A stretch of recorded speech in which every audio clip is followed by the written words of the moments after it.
छाड़ के कर है आन की आस,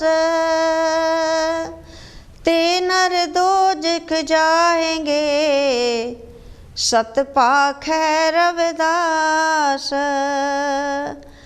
ते नर दोजख जाएंगे सत पाखै रविदास।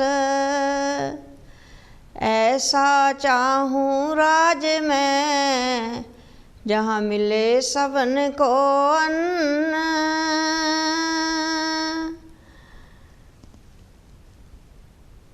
ऐसा चाहूँ राज में जहाँ मिले सबन को अन्न। छोट बड़े सब संबसै रविदास रहे प्रसन्न। छोट बड़े सब संबसै रविदास रहे प्रसन्न। गुरु प्यारी साध संगत जी, गुरमीत झुमट सतगुरां दे दरबार विच हाजरियां भरजी हुई, सीस निभाउंदी हुई ते कांछी टीवी ते आ पहुंची है। आप जी दी सेवा दे विच आई है, सतगुरां दा ओट आसरा तक्या है, सतगुरां दी मेहर हुई है, दया हुई है, जो कि मैं इत्थे आके हाजरियां भरियां हन। ते जो भी कांछी टीवी दे नाल संगतां दूरों नेड़ियों जुड़ बैठियां हन, मैं उन्हां दा बहुत सत्कार करदी हाँ ते बहुत ही प्यार ते सत्कार दे नाल सारियां ही संगतां नूं मैं जय गुरुदेव कहंदी हाँ जी, जय स्वामी वाल्मीकि महाराज जी दी कहंदी हाँ। सतगुर अपना मेहर भरिया सब परिवारां ते हथ रखे जी, ते मेहरां करन जी इस तरह नाम ते बाणी दे नाल हर एक परिवार नूं जोड़ी रखन जी।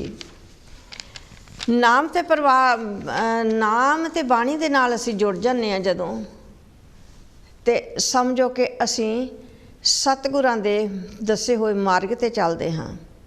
ते आओ जी हुण आपां उस परमात्मा दी बाणी नूं जो कि गुणकारी है, गुणां दा खजाना है, उस दे नाल जुड़िए जी। जीव हाँ, बंदे हाँ, असी सारे ही एक विच कोई गुण नहीं हाँ। संसार विच जिन्ने भी जीव हन उन्हां दे विच आपां इह कह सकदे कि साडे विच कोई गुण नहीं है। असी बेगुणे हाँ, औगणां नाल भरे होए हाँ, साडे विच कोई गुण नहीं। उस परमात्मा नूं आपां याद करिए जिसने सानूं हमेशा यह बाणी पढ़न लई जीवन बख्शिया है, अनमुला जीवन दिता है, चंगी सेहत दिती है, तो उसनूं आपां हमेशा ही अपने हिरदे दे विच बसाईए।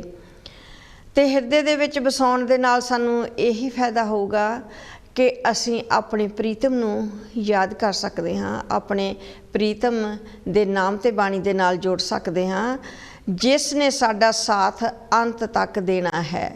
दुनिया विच होर भी कोई साथी साडा है जो नहीं है, ये दुनिया दे विच यही साडा जो धुर दा साथ है, ये है।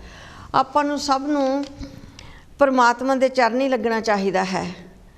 ते जिसने ये जीवन दे के रज के सानू शंगारिया है, हाँ जी, इस विच कोई शक नहीं कि परमात्मा ने, प्रभु ने सानू जीवन दिता, साडा जीवन शंगारिया है, सानू चंगी सेहत दिती है, ते सानू सच्ची ते सुच्ची जो बुद्धि है वो बख्शी है, ते वधिया सोच भी दिती है। सतगुरां ने सानू बहुत वधिया सोच दिती है, पर ये साडे अपने हथ वस है कि असीं चंगी सोच नूं, जे सानू चंगी सोच बख्शी है तो असीं सोझी अपने आप ही गाहां पा सकते हैं, ते असीं इस चंगी सोच नूं चंगे पासे ही लाइए ते नाम जप सकीए, मेहनत मजदूरी कर सकीए, ते सानू इस दे काबिल बनाया है सतगुरां ने कि असीं अपना आप सवार सकीए, भाव रब दा नाम असीं जप सकीए।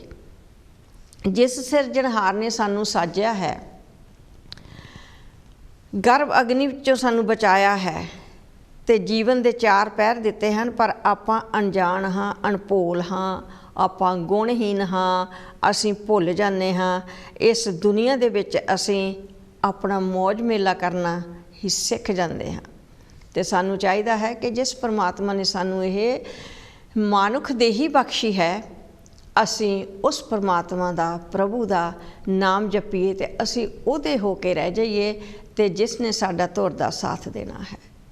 ਤੇ ਗੁਰੂ ਪਿਆਰੀ ਸਾਧ ਸੰਗਤ ਜੀ, ਆਓ ਆਪਾਂ ਹੁਣ ਸਤਿਗੁਰੂ ਰਵਿਦਾਸ ਮਹਾਰਾਜ ਜੀ ਦਾ ਜੋ ਬੇਗਮਪੁਰਾ ਹੈ, ਜਿੱਥੇ ਸਤਿਗੁਰਾਂ ਨੇ ਜਨਮ ਧਾਰਿਆ ਕਾਂਚੀ ਬਨਾਰਸ ਵਿੱਚ, ਉਸ ਵਿੱਚ ਸੁਣਿਆ ਹੈ, ਪੜ੍ਹਿਆ ਵੀ ਹੈ, ਜਿਸ ਸ਼ਹਿਰ ਵਿੱਚ ਸੁਣੀ ਦਾ ਰੱਬ ਬੈਠਾ, ਬੇਗਮਪੁਰਾ ਉਹ ਸ਼ਹਿਰ ਮਸ਼ਹੂਰ ਹੋਇਆ। ਬੇਗਮਪੁਰੇ ਦੇ ਵਾਸੀ ਨੇ ਮਿਹਰ ਕੀਤੀ, ਮਾਣ ਬ੍ਰਹਮਾ ਦਾ ਚਕਨਾਚੂਰ ਹੋਇਆ। ਚੌਹਾਂ ਜੁਗਾਂ ਦੇ ਵਿਖਾਏ ਜਾਂ ਚਾਰ ਜੰਜੂ, ਪਰਦਾ ਅਕਲ ਤੇ ਪਿਆ ਦੂਰ ਹੋਇਆ। ਕਾਂਛੀ ਵਾਲੜੇ ਦੇ ਰਤਨ ਨੂਰ ਨਾਲੇ, ਸਾਰਾ ਸੰਸਾਰ ਅਜ ਨੂਰੋ ਨੂਰ ਹੋਇਆ। ਬਹੁਤ ਹੀ ਸੋਹਣੀਆਂ ਪੰਕਤੀਆਂ ਲਿਖਾਰੀ ਨੇ ਲਿਖੀਆਂ ਹਨ ਤੇ ਆਪਾਂ ਨੂੰ ਇਸ ਦਾ ਜੋ ਭਾਵ ਹੈ, ਅਰਥ ਹੈ, ਸਾਨੂੰ ਸਮਝ ਲੈਣਾ ਚਾਹੀਦਾ ਉਹ। ਤੇ ਸਾਨੂੰ ਇਹਨਾਂ ਪੰਕਤੀਆਂ ਨੂੰ ਵੀ ਦੇਖ ਕੇ ਸਾਡੇ ਮਨ ਵਿੱਚ ਕਿੰਨਾ ਕੁ ਸਾਨੂੰ ਜ਼ੋਰ ਆਉਂਦਾ ਹੈ, ਸਾਨੂੰ ਆਨੰਦ ਆਉਂਦਾ ਹੈ, ਕਿੰਨੀ ਕੁ ਸਾਨੂੰ ਸੋਚ ਆਉਂਦੀ ਹੈ ਜੇਕਰ ਅਸੀਂ ਕੋਈ ਵੀ ਸਤਿਗੁਰਾਂ ਦੀ ਬਾਣੀ ਪੜ੍ਹਦੇ ਹਾਂ ਜਾਂ ਉਹਨਾਂ ਦੀਆਂ ਪੰਕਤੀਆਂ ਪੜ੍ਹਦੇ ਹਾਂ, ਤੇ ਉਹਨਾਂ 'ਤੇ ਸਾਨੂੰ ਅਸਰ ਜ਼ਰੂਰ ਕਰਨਾ ਚਾਹੀਦਾ। ਜਿਸ ਤਰ੍ਹਾਂ ਕਿ ਰੱਬ ਦਾ ਪਸਾਰਾ ਹੈ, ਬਾਕੀ ਸਾਰੇ ਝੂਠੇ ਪਸਾਰੇ ਹਨ ਜੋ ਦੁਨੀਆ ਦੇ ਹਨ, ਜੋ ਕਿ ਇੱਕ ਰੱਬ ਦਾ ਨਾਮ ਹੈ, ਉਹੀ ਦੁਨੀਆ 'ਤੇ ਸੱਚਾ ਹੈ।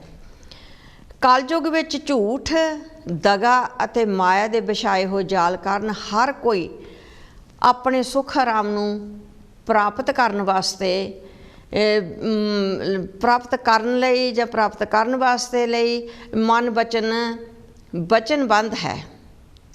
ਜਿਵੇਂ ਜਿਵੇਂ ਨਵੀਂ ਤੋਂ ਨਵੀਂ ਵਸਤੂ ਦਾ ਕੋਈ ਗਿਆਨ ਪ੍ਰਾਪਤ ਹੁੰਦਾ ਹੈ ਤੇ ਵਸਤੂ ਨੂੰ ਕਿਸੇ ਨਾ ਕਿਸੇ ਯਤਨ ਨਾਲ ਅਸੀਂ ਪ੍ਰਾਪਤ ਕਰ ਲਈਏ, ਸਾਡੀ ਇਹੀ ਕੋਸ਼ਿਸ਼ ਹੁੰਦੀ ਹੈ ਕਿ ਜੋ ਵੀ ਕੋਈ ਨਵੀਂ ਚੀਜ਼ ਨਿਕਲਦੀ ਆ, ਅਸੀਂ ਉਸ ਨੂੰ ਪ੍ਰਾਪਤ ਕਰਨਾ ਹੈ। ਅਸੀਂ ਆਪਣੀਆਂ ਕੋਸ਼ਿਸ਼ਾਂ ਕਰਦੇ ਰਹਿੰਦੇ ਹਾਂ ਤੇ ਉਸ ਵਸਤੂ ਦੀ ਪ੍ਰਾਪਤੀ ਲਈ ਹਰ ਇੱਕ ਜੀਵ ਨੂੰ ਕਈ ਵਾਰੀ ਗੈਰ ਕੁਦਰਤੀ ਕੰਮ ਕਰਨਾ ਪੈਂਦਾ ਹੈ, ਜੋ ਕਿ ਕੁਦਰਤ ਦੇ ਖਿਲਾਫ ਹੈ। ਤੇ ਉਹ ਜੋ ਪ੍ਰਭੂ ਪਰਮਾਤਮਾ ਦੇ ਖਿਲਾਫ ਹੋ ਜਾਂਦਾ, ਉਹ ਜੋ ਕੰਮ ਹਨ ਉਹ ਸਾਨੂੰ ਨਹੀਂ ਕਰਨੇ ਚਾਹੀਦੇ। ਪਰ ਜਿਨ੍ਹਾਂ ਦੇ ਫਲ ਸਰੂਪ ਆਦਮੀ ਆਪਣੀ ਸ਼ਕਤੀ ਨੂੰ ਉਸ ਰਜੇਵੇਂ ਵਿੱਚ ਹੀ, ਇੱਕ ਮਨੁੱਖ ਨੂੰ ਹੋਰ ਕਿਸੇ ਚੀਜ਼ ਦੀ ਕੋਈ ਲੋੜ ਨਹੀਂ ਕਿ ਉਹ ਉਸ ਰਜੇਵੇਂ ਦੇ ਵਿੱਚ ਹੀ ਲਾ ਦਿੰਦਾ ਹੈ, ਉਹ ਉਹਦੇ ਵਿੱਚ ਹੀ ਰਚ ਜਾਂਦਾ ਹੈ, ਮਿਚ ਜਾਂਦਾ ਹੈ। ਤਾਂ ਜੋ ਚੀਜ਼ ਸਾਨੂੰ ਕੁਦਰਤ ਨੇ ਬਖਸ਼ੀ ਹੈ, ਉਹਨੂੰ ਪ੍ਰਾਪਤ ਕਰਨ ਲਈ ਸਾਨੂੰ ਕੋਈ ਵੀ ਸਾਨੂੰ ਕੋਈ ਔਕੜ ਨਹੀਂ ਆਉਂਦੀ। ਤੇ ਜੋ ਸਾਨੂੰ ਕੁਦਰਤ ਨੇ ਚੀਜ਼ ਨਹੀਂ ਬਖਸ਼ੀ, ਉਹ ਅਸੀਂ ਆਪਣੇ ਆਪ ਪਾਉਣੀ ਚਾਹੁੰਦੇ ਹਾਂ, ਉਹਦੇ ਲਈ ਸਾਨੂੰ ਬਹੁਤ ਮਿਹਨਤ ਕਰਨੀ ਪੈਂਦੀ ਆ ਤੇ ਉਹ ਇੱਕ ਗੈਰ ਕੁਦਰਤੀ ਕਾਨੂੰਨ ਵੀ ਹੋ ਜਾਂਦਾ ਹੈ। ਕਿਉਂਕਿ ਜੇਕਰ ਅਸੀਂ ਕੁਦਰਤ ਦੇ ਖਿਲਾਫ ਚੱਲਦੇ ਹਾਂ ਤੇ ਕੁਦਰਤ ਆਪਣਾ ਭਾਣਾ ਫਿਰ ਸਾਨੂੰ ਜ਼ਰੂਰ ਦਿਖਾਉਂਦੀ ਹੈ। ਜੀਵ ਆਪਣੀ ਸ਼ਕਤੀ ਨੂੰ ਉਸ ਰਜੇਵੇਂ ਵਿੱਚ ਹੀ ਲਾ ਦਿੰਦਾ ਹੈ, ਉੱਧਰ ਹੀ ਫਿਰ ਜੀਵ ਦੀ ਜਿਹੜੀ ਬਿਰਤੀ ਉਹ ਚਲੀ ਜਾਂਦੀ। ਤੇ ਇਸ ਦੇ ਉਲਟ ਉਸ ਵਸਤੂ ਨੂੰ ਪ੍ਰਾਪਤ ਕਰਨ ਲਈ ਮਨੁੱਖ ਨੂੰ ਹੋਰ ਕਿਸੇ ਘਰ ਨਹੀਂ ਜਾਣਾ ਚਾਹੀਦਾ, ਸਗੋਂ ਇੱਕ ਪ੍ਰਭੂ ਕੋਲ ਹੀ ਬੇਨਤੀ ਕਰਨੀ ਚਾਹੀਦੀ ਆ, ਉਹਦੇ ਚਰਨਾਂ ਵਿੱਚ ਹੀ ਅਰਦਾਸ ਕਰਨੀ ਚਾਹੀਦੀ ਹੈ ਕਿ ਜੇਕਰ ਸਾਨੂੰ ਉਹ ਸਹੀ ਢੰਗ ਨਾਲ ਮਿਲ ਜਾਵੇ, ਸਾਨੂੰ ਫਿਰ ਕੁਦਰਤ ਦੇ ਨਾਲ ਕੋਈ ਗੈਰ ਕਾਨੂੰਨੀ ਕੰਮ ਨਹੀਂ ਕਰਨਾ ਚਾਹੀਦਾ, ਉਹਦੇ ਖਿਲਾਫ ਨਹੀਂ ਸਾਨੂੰ ਜਾਣਾ ਚਾਹੀਦਾ। ਕਿਉਂਕਿ ਰੱਬ ਤੁਹਾਡੇ ਮਨ ਵਿੱਚ ਹੀ ਹੈ, ਇਸ ਵਾਸਤੇ ਆਪਣੇ ਮਨ ਦੀ ਲਾਲਸਾ ਨੂੰ ਮਿਟਾ ਕੇ ਰੱਬ ਨੂੰ ਜਾਣ ਸਕਦੇ ਹਾਂ। ਕਿਉਂਕਿ ਜੇ ਅਸੀਂ ਆਪਣੀ ਮਨ ਦੀ ਜਿਹੜੀ ਲਾਲਸਾ ਹੈ, ਜੇ ਉਹਨੂੰ ਨਹੀਂ ਮਿਟਾਉਂਦੇ, ਲਾਲਚ ਨੂੰ ਨਹੀਂ ਮਿਟਾਉਂਦੇ, ਤਾਂ ਫਿਰ ਅਸੀਂ ਰੱਬ ਨੂੰ ਕਿਸ ਤਰ੍ਹਾਂ ਜਾਣ ਸਕਦੇ ਹਾਂ। ਜਦੋਂ ਲਾਲਸਾ ਮਿਟ ਜਾਂਦੀ ਹੈ, ਅੰਦਰੋਂ ਲਾਲਚ ਮਿਟ ਜਾਂਦਾ ਹੈ, ਤਦ ਰੱਬ ਸੁਭਾਵਿਕ ਹੀ ਮਨੁੱਖ ਨੂੰ ਇੱਛਿਤ ਵਸਤੂਆਂ ਦੇ ਨਾਲ ਮਿਲਾ ਦਿੰਦਾ ਹੈ, ਉਹਨੂੰ ਮਨ ਇੱਛੇ ਫਾਲਿਆ ਜਿਹੜੇ ਉਹ ਮਿਲ ਜਾਂਦੇ ਹਨ। ਜਦੋਂ ਅਸੀਂ ਰੱਬ ਦੇ ਨਾਲ ਮਿਲਦੇ ਹਾਂ, ਰੱਬ ਨੂੰ ਯਾਦ ਕਰਦੇ ਹਾਂ, ਪ੍ਰਭੂ ਪਰਮਾਤਮਾ ਦੇ ਦਰ ਘਰ ਵਿੱਚ ਅਸੀਂ ਹਾਜ਼ਰੀਆਂ ਭਰਦੇ ਹਾਂ, ਅਸੀਂ ਅਰਦਾਸਾਂ ਕਰਦੇ ਹਾਂ ਤੇ ਉਹ ਸਾਨੂੰ ਸਭ ਕੁਝ ਹੀ ਮਿਲ ਜਾਂਦਾ ਹੈ। ਮਨੁੱਖ ਨੂੰ ਕੁਦਰਤੀ ਜੋ ਕਾਨੂੰਨ ਹਨ ਕੁਦਰਤ ਦੇ ਜੋ ਸਤਿਗੁਰਾਂ ਦੇ ਬਖਸ਼ੇ ਹੋਏ ਕਾਨੂੰਨ ਹੈ ਉਹਦੇ ਅੰਦਰ ਰਹਿਣਾ ਚਾਹੀਦਾ ਹੈ। ਪਰ ਅਸੀਂ ਹਮੇਸ਼ਾ ਹੀ ਜੋ ਕੁਦਰਤ ਦੇ ਕਾਨੂੰਨ ਆ ਉਹਨਾਂ ਨੂੰ ਤੋੜਨ ਦਾ ਅਸੀਂ ਯਤਨ ਕਰਦੇ ਹਾਂ। ਅਸੀਂ ਇਹ ਸੋਚਦੇ ਹਾਂ ਕਿ ਜਿਵੇਂ ਇੱਕ ਵਾੜ ਕੀਤੀ ਹੋਈ ਹੈ, ਜਿਵੇਂ ਕਿਸੇ ਖੇਤ ਨੂੰ ਵਾੜ ਕੀਤੀ ਹੋਈ, ਉਸ ਨੂੰ ਤੋੜ ਕੇ ਲੰਘ ਜਾਓ, ਲੁੱਟ ਲਓ, ਜੋ ਵੀ ਉੱਥੋਂ ਤੋੜਨਾ ਉਸ ਖੇਤ 'ਚੋਂ ਤੋੜ ਲਓ। ਪਰ ਨਹੀਂ, ਇਹ ਕੁਦਰਤ ਨੇ ਆਪਣੇ ਵੱਸ ਵਿੱਚ ਰੱਖਿਆ ਹੈ। ਇਹ 2-4 ਚੀਜ਼ਾਂ ਜੋ ਹਨ ਸਾਨੂੰ ਇਹਨਾਂ 'ਤੇ ਗੌਰ ਕਰਨੀ ਚਾਹੀਦੀ ਕਿ ਅਸੀਂ ਕਦੀ ਵੀ ਕੁਦਰਤ ਦੇ ਖਿਲਾਫ ਨਾ ਜਾਈਏ, ਬੇਗਾਨਾ ਹੱਕ ਨਾ ਲਈਏ। ਜੋ ਸਾਨੂੰ ਕੁਦਰਤ ਨੇ ਬਖਸ਼ਿਆ ਹੈ ਅਸੀਂ ਉਹਦੇ ਭਾਣੇ ਦੇ ਵਿੱਚ ਹੀ ਰਹੀਏ। ਜੇਕਰ ਕਿਸੇ ਮਨੁੱਖ ਨੇ ਕਿਸੇ ਆਦਮੀ ਦੇ ਬਣਾਏ ਹੋਏ ਕਾਨੂੰਨ ਨੂੰ ਗੈਰ ਕੁਦਰਤੀ ਲੱਗਦੇ ਹਨ ਤਾਂ ਉਹਨਾਂ ਕਾਨੂੰਨਾਂ ਨੂੰ ਬਦਲਣ ਵਾਸਤੇ ਮਨੁੱਖ ਨੂੰ ਲਾਮਬੱਧ ਹੋਣਾ ਚਾਹੀਦਾ ਹੈ। ਅਸੀਂ ਕਹਿ ਦਿੰਦੇ ਹਾਂ ਕਿ ਇਹ ਤਾਂ ਬੰਦਿਆਂ ਦੇ ਕਾਨੂੰਨ ਬਣਾਏ ਹੋਏ ਆ। ਬੰਦਿਆਂ ਦੇ ਕਾਨੂੰਨ ਜੋ ਬਣਾਏ ਹਨ ਉਹ ਤਾਂ ਤੋੜੇ ਜਾ ਸਕਦੇ ਹਨ, ਤੋੜਦੇ ਵੀ ਹਾਂ। ਤਾਂ ਜੋ ਪ੍ਰਭੂ ਪਰਮਾਤਮਾ ਦਾ ਹੁਕਮ ਹੈ ਸਾਨੂੰ ਕਦੀ ਉਹ ਤੋੜਨਾ ਨਹੀਂ ਚਾਹੀਦਾ, ਉਸ ਦੇ ਭਾਣੇ ਵਿੱਚ ਰਹਿਣਾ ਚਾਹੀਦਾ ਹੈ। ਸਤਿਗੁਰਾਂ ਦਾ ਹੀ ਫਰਮਾਨ ਆ, ਮਹਾਂਪੁਰਸ਼ਾਂ ਦਾ ਫਰਮਾਨ ਹੈ, ਪੂਰਨ ਸੰਤਾਂ ਦਾ ਫਰਮਾਨ ਹੈ ਕਿ ਜੋ ਕੁਦਰਤ ਦੇ ਕਾਨੂੰਨ ਬਣਾਏ ਹਨ ਸਾਨੂੰ ਉਹਨਾਂ ਦੇ ਖਿਲਾਫ ਨਹੀਂ ਜਾਣਾ ਚਾਹੀਦਾ। ਇਸ ਲਈ ਪਰਮਾਤਮਾ ਉਸ ਮਨੁੱਖ ਦੀ ਮਦਦ ਕਰਦਾ ਹੈ ਜਿਹੜਾ ਕਿ ਆਪਣੀ ਹੈਲਪ ਜਾਂ ਆਪਣੀ ਮਦਦ ਆਪ ਕਰਦਾ ਹੈ। ਪਰਮਾਤਮਾ ਉਹਨਾਂ ਲੋਕਾਂ ਦੀ ਹਿੰਮਤ ਕਰਦਾ ਹੈ, ਉਹਨਾਂ ਜੀਆਂ ਦੀ ਹੈਲਪ ਕਰਦਾ ਹੈ, ਮਦਦ ਕਰਦਾ ਹੈ। ਅਤੇ ਅਜਿਹਾ ਕਰਦਾ ਹੈ ਮਨੁੱਖ ਕਸ਼ਟ ਤਾਂ ਫਿਰ ਜ਼ਰੂਰ ਚੱਲਦਾ, ਜੋ ਸੱਚਾਈ 'ਤੇ ਚੱਲਦਾ ਹੈ ਉਸ ਨੂੰ ਜ਼ਰੂਰ ਕਠਿਨਾਈਆਂ ਦਾ ਸਾਹਮਣਾ ਕਰਨਾ ਪੈਂਦਾ ਹੈ। ਕਿਉਂਕਿ ਜਿਹੜਾ ਝੂਠ ਤੂਫਾਨ ਬੋਲਦਾ ਉਹ ਤਾਂ ਬੰਦਾ ਦਵਾ ਦਵ ਲੰਘ ਜਾਂਦਾ, ਪਾਰ ਹੋ ਜਾਂਦਾ ਥੋੜ੍ਹੇ ਚਿਰ ਲਈ, ਪਰ ਉਸ ਦਾ ਜੋ ਝੂਠ ਹੈ, ਤੂਫਾਨ ਹੈ, ਉਹ ਵੀ ਤਾਂ ਲਿਖਿਆ ਜਾਂਦਾ। ਕਿਣ ਕਿਣ ਦਾ ਜਿਹੜਾ ਹਿਸਾਬ ਹੈ ਉਹ ਲਿਖਿਆ ਜਾਂਦਾ, ਛਿਨ ਛਿਨ ਦਾ ਹਿਸਾਬ ਹੈ ਜਿਹੜਾ ਉਹ ਲਿਖਿਆ ਜਾਂਦਾ ਹੈ। ਪਰ ਜਦੋਂ ਅਸੀਂ ਕਹਿੰਦੇ ਹਾਂ ਕਿ ਸਾਨੂੰ ਜਦੋਂ ਅਸੀਂ ਪਰਮਾਤਮਾ ਦੇ ਰਸਤੇ 'ਤੇ ਚੱਲਦੇ ਹਾਂ ਸਾਨੂੰ ਬਹੁਤ ਸਾਰੀਆਂ ਕਠਿਨਾਈਆਂ ਆਉਂਦੀਆਂ, ਪਰ ਕਠਿਨਾਈਆਂ ਇਸ ਕਰਕੇ ਆਉਂਦੀ ਕਿ ਸੱਚ ਦੇ ਮਾਰਗ ਤੁਰਦੇ ਹਾਂ ਬਹੁਤ ਕੁਛ ਕਠਿਨਾਈਆਂ ਆਉਂਦੀਆਂ, ਪਰ ਉਹ ਤੁਹਾਡੇ ਲਈ ਲਾਭਦਾਇਕ ਹੁੰਦਾ ਹੈ। ਕਿਉਂਕਿ ਝੂਠ ਤੂਫਾਨ ਤਾਂ ਅਸੀਂ ਜਿੰਨਾ ਮਰਜ਼ੀ ਦਿਹਾੜੀ ਦੇ ਵਿੱਚ ਬੋਲੀ ਜਾਈਏ, ਮਨੁੱਖ ਦਾ ਕਸ਼ਟ ਜ਼ਰੂਰ ਫਿਰ ਚੱਲਦਾ ਹੈ, ਪਰ ਉਹਦਾ ਜੀਵਨ ਹੈ ਜਿਹੜਾ ਉਹ ਸੱਚਾਈ ਦੇ ਰਸਤੇ 'ਤੇ ਚੱਲ ਕੇ ਮੁਕਤ ਹੋ ਜਾਂਦਾ ਹੈ।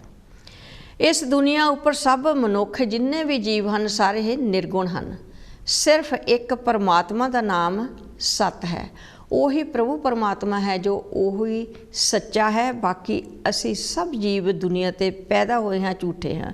ਜੇਕਰ ਅਸੀਂ ਸਦਾ ਸੱਚ ਬੋਲਾਂਗੇ ਤਾਂ ਅਸੀਂ ਵੀ ਪਰਮਾਤਮਾ ਦਾ ਰੂਪ ਹੋ ਸਕਦੇ ਹਾਂ, ਪਰਮਾਤਮਾ ਦੇ ਨਾਲ ਮਿਲਾਪ ਕਰ ਸਕਦੇ ਹਾਂ, ਪਰਮਾਤਮਾ ਦੇ ਨਾਲ ਦੇ ਦੱਸੇ ਹੋਏ ਮਾਰਗ 'ਤੇ ਅਸੀਂ ਚੱਲਦੇ ਹਾਂ। ਪਰਮਾਤਮਾ ਜੋ ਕਰਦਾ ਹੈ ਉਹ ਸਦਾ ਸੱਚ ਹੁੰਦਾ ਹੈ। ਫਿਰ ਵੀ ਜੋ ਤੁਸੀਂ ਜਾਂ ਅਸੀਂ, ਜੋ ਵੀ ਤੁਸੀਂ ਜਾਂ ਅਸੀਂ ਕਰਾਂਗੇ ਉਹ ਵੀ ਸੱਚ ਹੀ ਹੋਵੇਗਾ। ਕਿਉਂਕਿ ਜੇ ਪਰਮਾਤਮਾ ਦਾ ਲੜ ਫੜਿਆ ਹੈ, ਜੇ ਸਤਿਗੁਰਾਂ ਦਾ ਲੜ ਫੜਿਆ, ਜੇ ਉਸ ਲੜ ਨੂੰ ਫੜ ਕੇ ਅਸੀਂ ਤੁਰਾਂਗੇ, ਉਹਨਾਂ ਦੇ ਉਪਦੇਸ਼ਾਂ 'ਤੇ ਚੱਲਾਂਗੇ ਤਾਂ ਉਹ ਵੀ ਸਾਡੇ ਲਈ ਚੰਗਾ ਵੀ ਹੋਵੇਗਾ, ਉਹੀ ਚੰਗਾ ਹੋਵੇਗਾ। ਪਰਮਾਤਮਾ ਦੇ ਸੱਚ ਉੱਪਰ ਮਨੁੱਖ ਨੂੰ ਕਦੇ ਵੀ ਸ਼ੱਕ ਨਹੀਂ ਹੋਣੀ ਚਾਹੀਦੀ। ਆਪਾਂ ਕਈ ਵਾਰੀ ਸੋਚ ਲੈਂਦੇ ਹਾਂ ਕਿ ਸਾਡੇ 'ਤੇ ਇਹ ਦੁੱਖਾਂ ਦਾ ਪਹਾੜ ਟੁੱਟ ਗਿਆ, ਇਹ ਐਵੇਂ ਹੀ ਟੁੱਟ ਗਿਆ ਪਹਾੜ, ਅਸੀਂ ਇਸ ਦੇ ਲਾਇਕ ਨਹੀਂ ਸੀ, ਅਸੀਂ ਕੁਛ ਗਲਤੀ ਨਹੀਂ ਕੀਤੀ। ਪਰ ਨਹੀਂ, ਮੈਂ ਇਹ ਹਮੇਸ਼ਾ ਸੋਚਦੀ ਹਾਂ ਕਿ ਅਸੀਂ ਆਪਣੇ ਕੀਤੇ ਹੋਏ ਕਰਮਾਂ ਦਾ ਹਿਸਾਬ ਦਿੰਦੇ ਹਾਂ।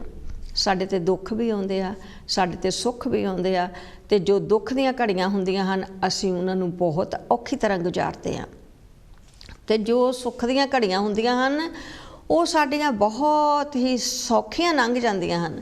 ਕਿਉਂਕਿ ਉਹ ਸੌਖੀਆਂ ਇੱਦਾਂ ਲੰਘ ਜਾਂਦੀਆਂ ਆ, ਅਸੀਂ ਸੁੱਖਾਂ ਦੇ ਵਿੱਚ ਹੁੰਦੇ, ਸਾਨੂੰ ਰੱਬ ਵੀ ਭੁੱਲ ਜਾਂਦਾ ਉਸ ਵੇਲੇ। ਤਾਂ ਜਿਸ ਵੇਲੇ ਅਸੀਂ ਕਹਿੰਦੇ ਕਿ ਸਾਡੇ 'ਤੇ ਦੁੱਖ ਮੁਸੀਬਤ ਆਉਂਦਾ, ਫਿਰ ਅਸੀਂ ਪ੍ਰਭੂ ਪਰਮਾਤਮਾ ਦੇ ਚਰਨਾਂ ਵਿੱਚ ਉਦੋਂ ਹੀ ਅਸੀਂ ਅਰਦਾਸਾਂ ਕਰਦੇ ਹਾਂ, ਬੇਨਤੀਆਂ ਕਰਦੇ ਹਾਂ, ਦੁਆਵਾਂ ਕਰਦੇ ਹਾਂ। ਇੱਕ ਛੱਡ ਕੇ ਨਹੀਂ, ਅਸੀਂ 10 ਘਰਾਂ 10 ਦਰਬਾਰਾਂ 'ਤੇ ਜਾਂਦੇ ਹਾਂ।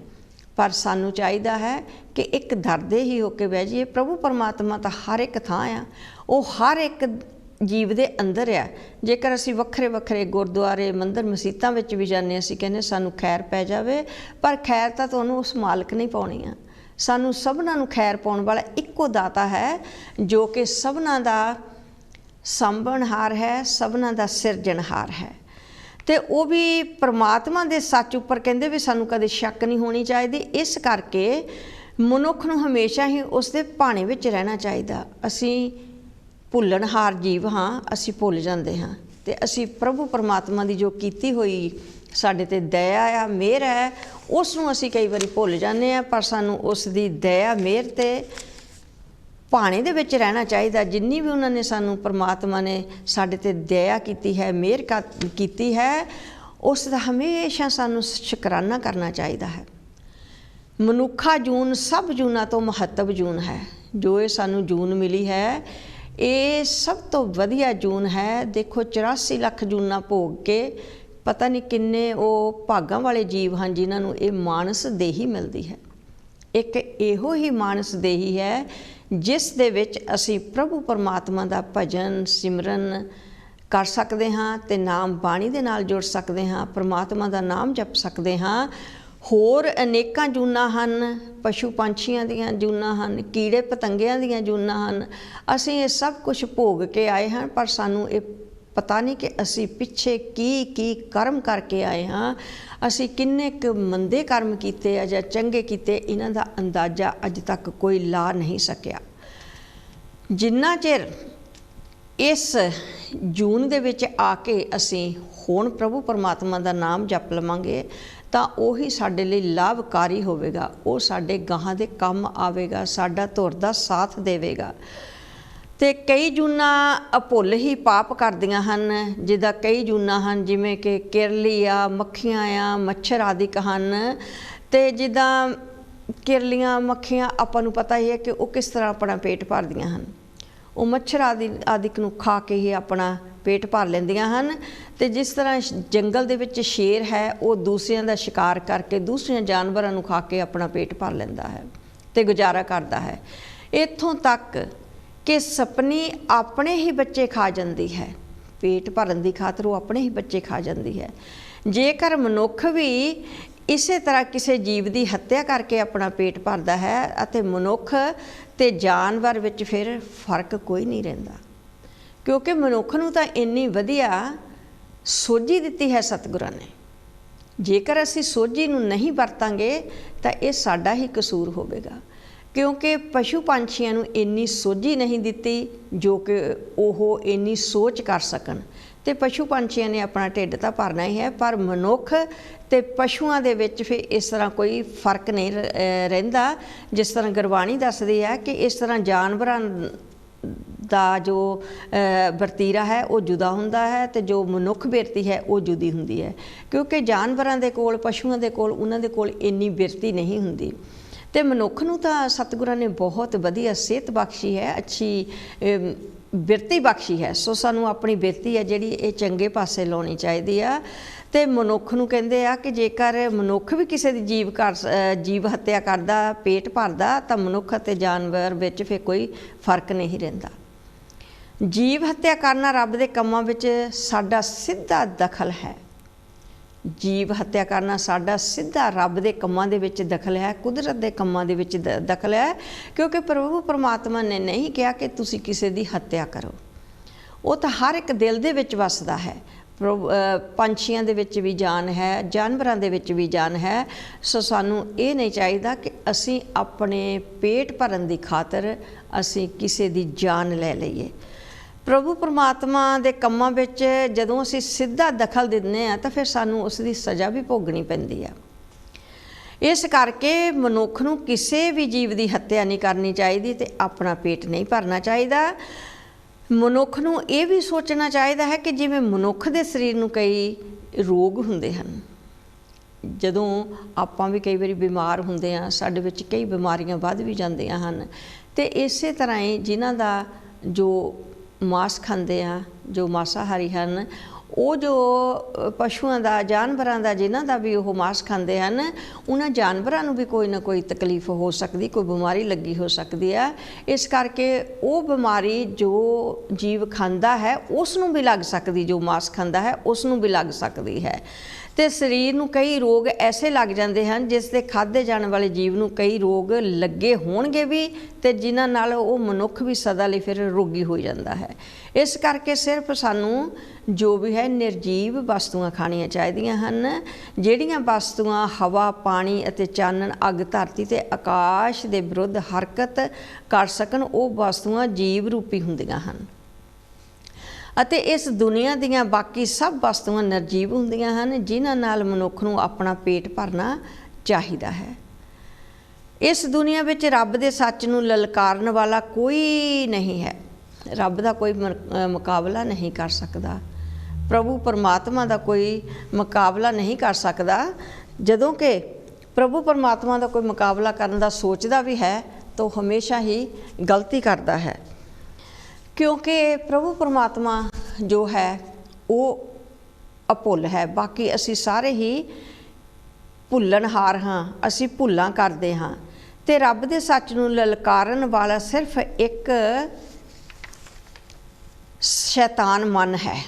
ਇੱਕ ਸ਼ੈਤਾਨ ਹੈ ਜੋ ਕਿ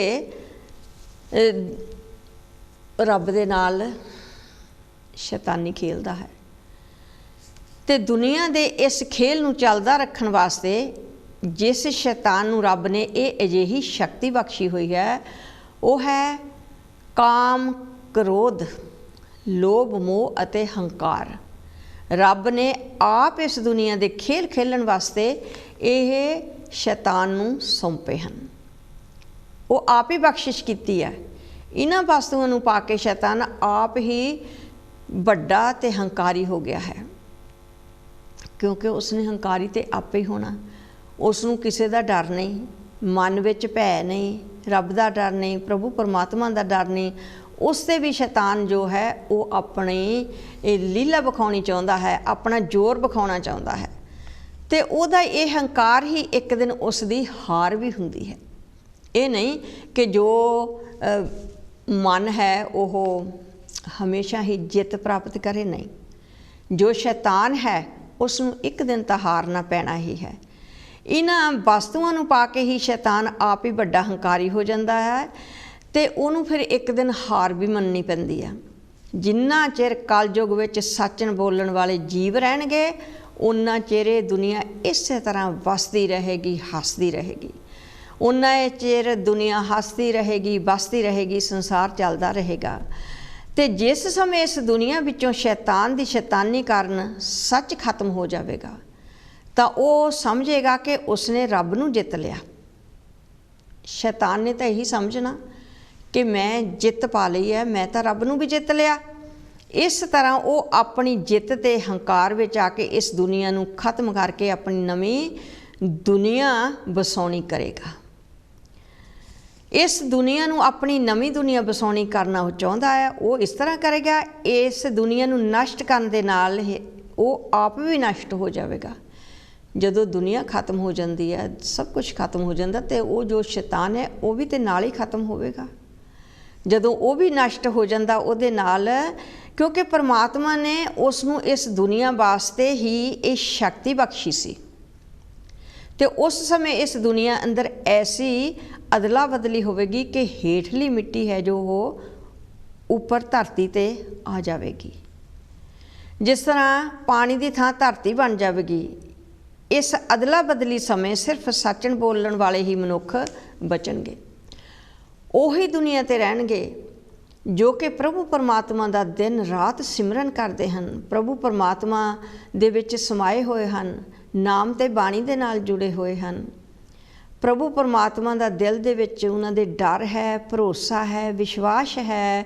ਜਿੰਨਾ ਚਿਰ ਪ੍ਰਭੂ ਪਰਮਾਤਮਾ ਦਾ ਵਿਸ਼ਵਾਸ ਹੈ ਆਪਣੇ ਮਨ ਦੇ ਅੰਦਰ, ਉਨਾ ਚਿਰ ਅਸੀਂ ਪ੍ਰਭੂ ਪਰਮਾਤਮਾ ਦੇ ਨਾਲ ਹਾਂ, ਸਾਥ ਹਾਂ। ਜਦੋਂ ਸਾਡੇ ਮਨ ਵਿੱਚੋਂ ਪ੍ਰਭੂ ਪਰਮਾਤਮਾ ਦਾ ਜੋ ਨਾਮ ਹੈ ਉਸ ਨੂੰ ਅਸੀਂ ਛੱਡ ਦਿੰਦੇ ਹਾਂ, ਅਸੀਂ ਵਿਸਾਰ ਦਿੰਦੇ ਹਾਂ, ਅਤੇ ਉਸ ਤੋਂ ਬਾਅਦ ਅਸੀਂ ਇੱਕ ਇਕੱਲੇ ਹੋ ਜਾਂਦੇ ਹਾਂ। ਫਿਰ ਅਸੀਂ ਪਰਮਾਤਮਾ ਤੋਂ ਅਲੱਗ ਹੋ ਜਾਂਦੇ ਹਾਂ। ਜਦੋਂ ਅਸੀਂ ਪਰਮਾਤਮਾ ਤੋਂ ਅਲੱਗ ਹੋ ਜਾਂਦੇ ਹਾਂ, ਫਿਰ ਸਾਡੇ ਮਨ ਦੇ ਵਿੱਚ ਸ਼ੈਤਾਨੀਆਂ ਸ਼ੁਰੂ ਹੋ ਜਾਂਦੀਆਂ ਹਨ। ਇਸ ਦੁਨੀਆ ਦੇ ਨਸ਼ਟ ਕਰਨ ਦਾ ਕਾਰਨ ਸ਼ੈਤਾਨ ਦੇ ਸਿਰ 'ਤੇ ਥਾਪ ਕੇ ਪਰਮਾਤਮਾ ਨੇ ਫਿਰ ਆਪ ਨਿਰਵੈਰ ਰਹਿ ਕੇ ਸਰਬ ਸ਼ਕਤੀਮਾਨ ਹੀ ਰਹੇਗਾ। ਆਦਮੀ ਨੂੰ ਜਦ ਵੀ ਕੋਈ ਦੁੱਖ ਤਕਲੀਫ ਹੁੰਦੀ ਹੈ ਤਦ ਹੀ ਉਸ ਨੂੰ ਆਪਣੇ ਜੀਵਨ ਬਾਰੇ ਸੋਚਣੀ ਲੱਗ ਜਾਂਦੀ ਹੈ।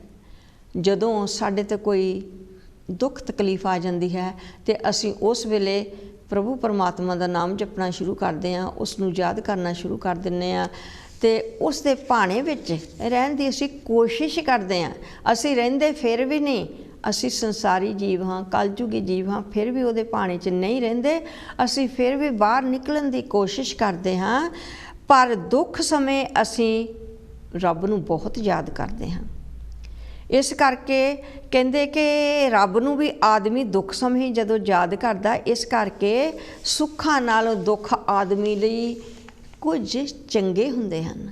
ਉਹ ਕਿਉਂ ਚੰਗੇ ਹੁੰਦੇ ਹਨ ਕਿ ਜਿਨ੍ਹਾਂ ਦੀ ਹੋਂਦ ਵਿੱਚ ਮਨੁੱਖ ਆਪਣੀ ਹੋਂਦ ਨੂੰ ਪਛਾਣਦਾ ਹੈ ਕਿ ਹਾਂ ਮੇਰੀ ਇਹਦੀ ਰਿਐਲਿਟੀ ਕੀ ਆ, ਇਹਦੀ ਸਮਝ ਕਿਸ ਤਰ੍ਹਾਂ, ਮੈਂ ਇਹਨੂੰ ਕਿਸ ਤਰ੍ਹਾਂ ਸਮਝ ਸਕਦਾ। ਕਿਉਂਕਿ ਜੇ ਮੈਂ ਇਹਨੂੰ ਦੁੱਖ ਦੇ ਵਿੱਚ ਯਾਦ ਕਰਦਾ ਤੇ ਮੈਨੂੰ ਇਹਨੂੰ ਪਰਮਾਤਮਾ ਨੂੰ ਸੁੱਖ ਦੇ ਵਿੱਚ ਵੀ ਯਾਦ ਕਰਨਾ ਚਾਹੀਦਾ ਹੈ। ਤੇ ਯਾਦ ਅਸੀਂ ਪ੍ਰਭੂ ਪਰਮਾਤਮਾ ਨੂੰ ਉਦੋਂ ਹੀ ਕਰਦੇ ਹਾਂ ਜਦੋਂ ਅਸੀਂ ਦੁੱਖਾਂ ਦੇ ਵਿੱਚ ਘਿਰੇ ਹੋਏ ਹੁੰਦੇ ਹਾਂ। ਅਤੇ ਪਰਮਾਤਮਾ ਨੂੰ ਵੀ ਯਾਦ ਕਰਦਾ ਹੈ ਜੀਵ, ਉਸ ਵੇਲੇ ਯਾਦ ਕਰਦਾ ਜਦੋਂ ਸਾਡੇ ਸਿਰ 'ਤੇ ਦੁੱਖ ਮੁਸੀਬਤਾਂ ਦੇ ਪਹਾੜ ਟੁੱਟ ਜਾਂਦੇ ਹਨ।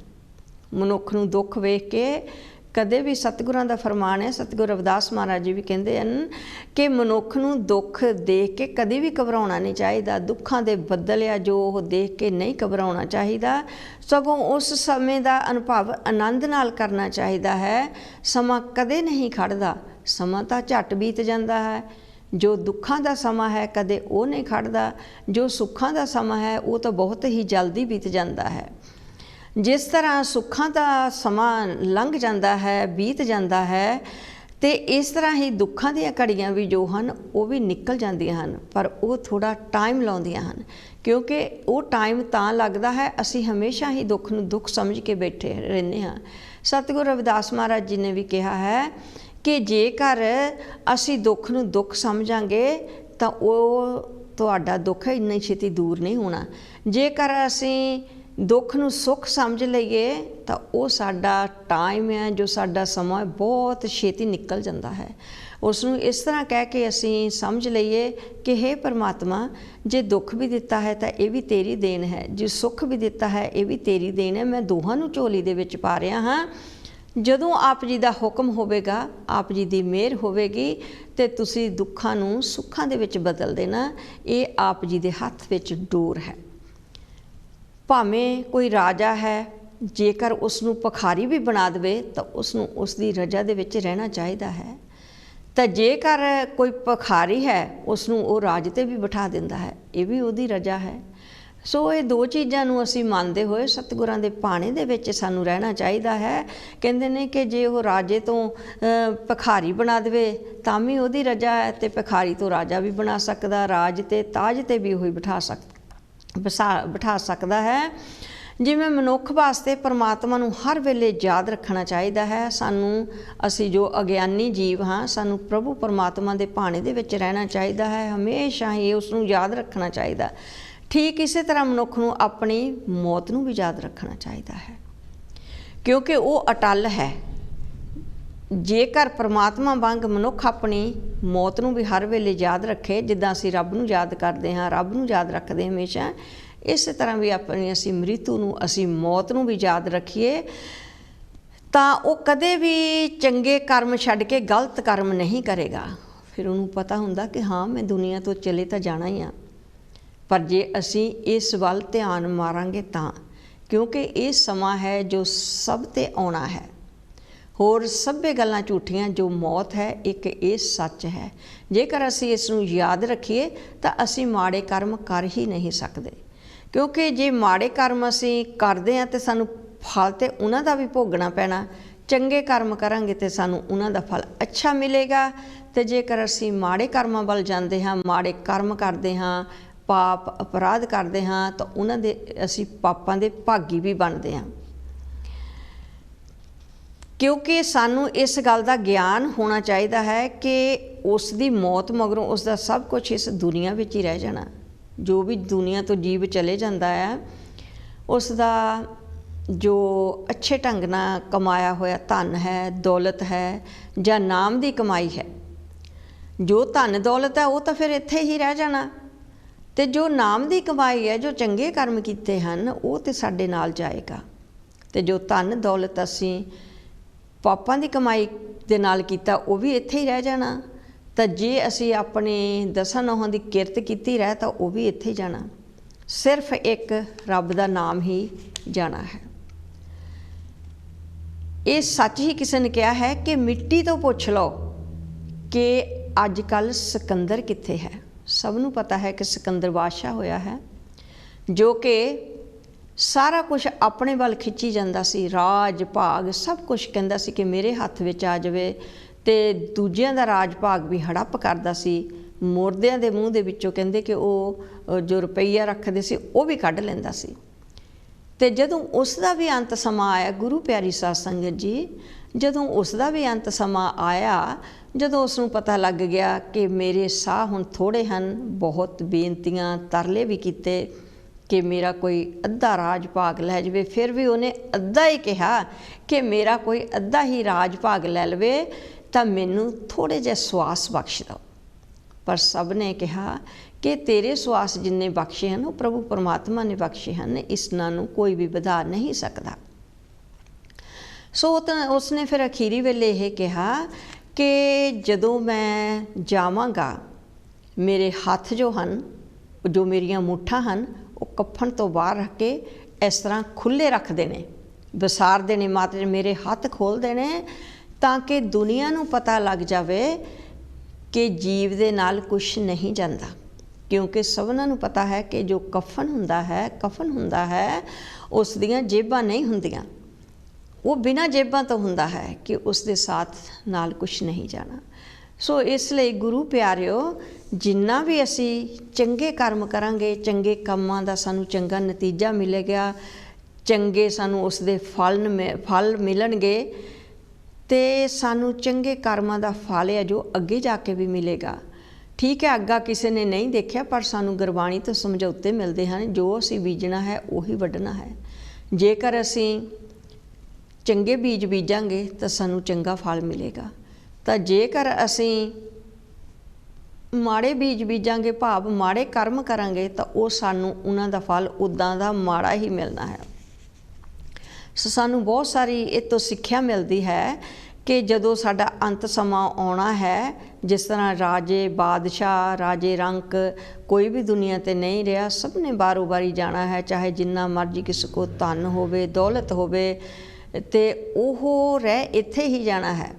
ਪਰ ਇੱਕ ਚੀਜ਼ ਜ਼ਰੂਰ ਹੈ, ਜਿਸ ਨੇ ਨਾਮ ਧਨ ਦੀ ਕਮਾਈ ਕੀਤੀ ਹੈ, ਨਾਮ ਧਨ ਇਕੱਠਾ ਕੀਤਾ ਹੈ, ਉਹ ਸਾਡੇ ਨਾਲ ਜ਼ਰੂਰ ਜਾਵੇਗਾ, ਸਾਡਾ ਹਮੇਸ਼ਾ ਦਾ ਸਾਥੀ ਹੈ। ਉਹ ਜਦ ਤੋਂ ਇਸ ਦੁਨੀਆ ਦਾ ਸ਼ੁਰੂ ਹੋਇਆ ਹੈ, ਸ਼ੁਰੂਆਤ ਹੋਈ ਹੈ, ਜਦ ਤੋਂ ਇਸ ਦੁਨੀਆ ਦਾ ਆਰੰਭ ਹੋਇਆ, ਉਸ ਵੇਲੇ ਪਹਿਲੇ ਮਨੁੱਖ ਨੇ ਜਦ ਦੂਸਰੇ ਮਨੁੱਖ ਨਾਲ ਕੋਈ ਦਗਾ ਕਮਾਇਆ ਸੀ, ਤਦ ਦੂਸਰੇ ਮਨੁੱਖ ਨੇ ਬਦਲਾ ਲੈਣ ਵਾਸਤੇ ਉਸ ਨੂੰ ਸਜ਼ਾ ਦੇਣ ਲਈ ਪਹਿਲੇ ਮਨੁੱਖ ਨਾਲ ਵੀ ਅਕਰਮ ਕਮਾਇਆ ਸੀਗਾ, ਜੋ ਕਿ ਸਿੱਧਾ ਤਰੀਕਾ ਹੈ। ਸਾਡੇ ਨਾਲ ਕੋਈ ਵੀ ਜਾਤਸੀ ਕਰਦਾ ਹੈ, ਅਸੀਂ ਕਹਿੰਦੇ ਹਾਂ ਕਿ ਅਸੀਂ ਇਸ ਦਾ ਬਦਲਾ ਜ਼ਰੂਰ ਲੈਣਾ ਹੈ। ਪਰ ਬਾਣੀ ਕੀ ਦੱਸਦੀ ਹੈ? ਬਾਬਾ ਫਰੀਦ ਜੀ ਕੀ ਦੱਸਦੇ ਹਨ? ਉਹ ਵੀ ਕਹਿੰਦੇ ਹਨ, ਬਾਬਾ ਫਰੀਦ ਜੀ ਕਹਿੰਦੇ ਹਨ, ਜੇ ਤੈਂ ਮਾਰਨ ਮੁਕੀਆਂ ਤੇ ਤਿਨਾਂ ਨਾ ਮਾਰੇ ਘੁੰਮ, ਆਪ ਨੇੜੇ ਘਰ ਜਾ ਕੇ ਪੈਰ ਤਿਨਾਂ ਦੇ ਚੁੰਮ। ਉਹ 'ਤੇ ਸਾਨੂੰ ਬਹੁਤ ਸਮਝੌਤੇ ਦਿੰਦੇ ਹਨ ਗੁਰੂ, ਪੀਰ, ਪੈਗੰਬਰ, ਪੀਰ, ਫਕੀਰ, ਸਤਿਗੁਰ ਜੀ, ਪ੍ਰਮਾਤਮਾ, ਪ੍ਰਭੂ, ਜਿੰਨੇ ਵੀ ਅਸੀਂ ਪ੍ਰਭੂ ਪ੍ਰਮਾਤਮਾ ਦੇ ਨਾਲ ਹੀ, ਜੋ ਵੀ ਮਹਾਂਪੁਰਸ਼, ਪੂਰਨ ਸੰਤ ਦੁਨੀਆ 'ਤੇ ਜਿਨ੍ਹਾਂ ਨੇ ਅਵਤਾਰ ਲਿਆ, ਉਹ ਸਾਨੂੰ ਇਹੀ ਸਮਝਾਉਂਦੇ ਹਨ ਕਿ ਤੁਸੀਂ ਬਦਲਾ ਲੈਣ ਦੀ ਜੋ ਭਾਵਨਾ ਹੈ ਉਹ ਦਿਲ ਦੇ ਵਿੱਚੋਂ ਕੱਢ ਲਓ, ਕਿਉਂਕਿ ਜਿੰਨਾ ਚਿਰ ਅਸੀਂ ਬਦਲਾ ਲੈਣ ਦੀ ਭਾਵਨਾ ਦੇ ਵਿੱਚ ਰਹਿੰਦੇ ਹਾਂ, ਉਨੇ ਹੀ ਸਾਡੇ ਮਾੜੇ ਕਰਮ ਬਣਦੇ। ਬੇਸ਼ੱਕ ਇੱਕ ਨੇ ਦੋਸ਼ ਕੀਤਾ ਹੈ, ਉਹ ਦੋਸ਼ ਦਾ ਦੋਸ਼ੀ ਬਣਿਆ ਹੈ, ਦੋਸ਼ ਕਰਕੇ ਦੋਸ਼ੀ ਬਣਿਆ ਹੈ, ਉਸ ਦਾ ਫਲ ਉਹੀ ਭੋਗੇਗਾ। ਪਰ ਜੇਕਰ ਅਸੀਂ ਉਸ ਦੋਸ਼ੀ ਤੋਂ ਬਦਲਾ ਲੈਣਾ ਚਾਹੁੰਦੇ, ਅਸੀਂ ਹੋਰ ਵੀ ਪਾਪਾਂ ਦੇ ਭਾਗੀ ਬਣ ਜਾਂਦੇ ਹਾਂ, ਜੋ ਕਿ ਸਾਨੂੰ ਪਾਪਾਂ ਦੇ ਭਾਗੀ ਨਹੀਂ ਬਣਨਾ ਚਾਹੀਦਾ। ਇਸ ਕਰਕੇ ਬਦਲਾ ਲੈਣ ਦੀ ਭਾਵਨਾ ਹੈ ਜੋ ਉਸ ਨੂੰ ਛੱਡ ਦੇਣਾ ਚਾਹੀਦਾ। इस तरह इस दुनिया विच अज तक एक तो अनेकां कर्म वधदे गए हैं, अकर्म वधदे गए हैं। कर्म नहीं, दुनिया दे विच अनेकां ही अकर्म वधदे गए हैं। तो इस वास्ते जेकर आप सच्चे दिलों असी एक आदमी की सारी उम्र किसी दे नाल ईर्खा ही करनी छड्ड के कोई अकर्म ना कमावे तो सदियां मगरों एक दिन फिर इस दुनिया विच सतयुग आ सकता है। जेकर असी ये ईर्खा छड्ड दईए, जिदा छड्ड दईए, पाप कमाने हट छड्ड दईए तो सतयुग फिर आ सकता है। शैतान नूं हार वास्ते ये साडी कुरबानी तो खुश हो के परमात्मा तुहानूं मुक्ति बख्श दिंदा, सानूं उही मुक्ति बख्श दिंदा है जो बख्शणहार है। गुरबाणी दे संप्रदायक जो ने उन्होंने श्री गुरु रविदास महाराज जी की उच्ची पदवी नूं नीमा दर्शाउण लई हमेशा ही इस तरह ही लिखिया है कि सतगुरु रविदास महाराज जी इस दुनिया उपर अवतार धार के ये सिर्फ ऊच नीच दे पाड़े नूं मकाउण वास्ते ही ये उन्होंने कहंदे बाणी रची है। पर श्री गुरु रविदास महाराज जी आप रब्बी नूर, अंतरजामी, रब्बी रूप, जिस तरह पता चलता है कि उन्होंने समुची मानवता नूं भलाई वास्ते ही इस प्रभु दे भेद नूं आप जान के अते दुनिया नूं समझाउण हित अपना सारा ही जीवन ला दिता, क्योंकि उन्होंने बचपन दे विच ही प्रभु परमात्मा दे नाल प्रेम सी, उन्हां दी प्रभु परमात्मा दे नाल लिव लगी हुई सी।